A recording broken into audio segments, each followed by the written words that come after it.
بسم الله الرحمن الرحیم. شروع کوم په نامه د خدای چې بخونکی او مهربانه دی. ننني لیسن کې به مونږ وایو 10 funny sound in English language.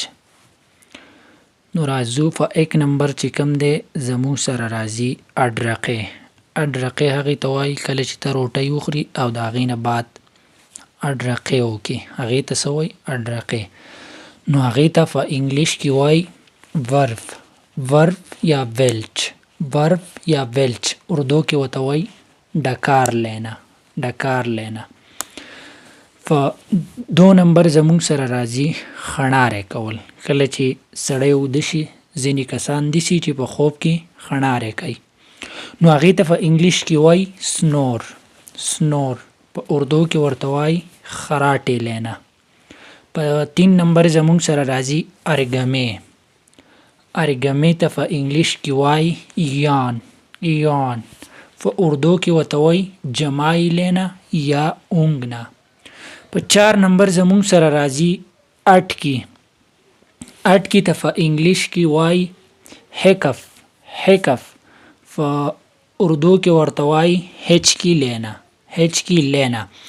په 5 نمبر زموږ سره راځي په خېټه کې قړارې کېدل. خلک چې وایي د لوږې د لاسه مې په خېټه کې منګکان منډې وایي. اکثر په روژه کې داسې کېږي. دغې اواز ته په انګلیش کې وایي رمبل. په اردو کې ورته وایي ګړګړانه. په 6 نمبر زموږ سره راځي د خندا په ټیم کې د خڼاري اواز. ځینې څوک داسې خاندي چې د هغه د خولې نه د خڼاري اواز راځي نو دغې اواز ته په انګلیش کې وایي سناټ. په 7 نمبر زموږ سره راځي زیرګي اسویلي ته په انګلیش کې وایي سای.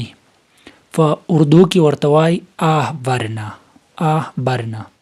په 8 نمبر زموږ سره راځي شړوت کول. داسې لکه د چینه شړوت کول یا روټۍ داسې خوړل چې شړوت کول.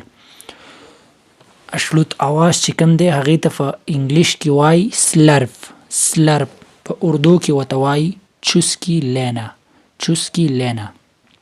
خاپل په 9 نمبر زموږ سره راځي په کولاو خوله باندې خوراک کول چړفا کول نو هغې ته په انګلیش کې وایي chewing with open mouth. په اردو کې ورته وایي چبانه.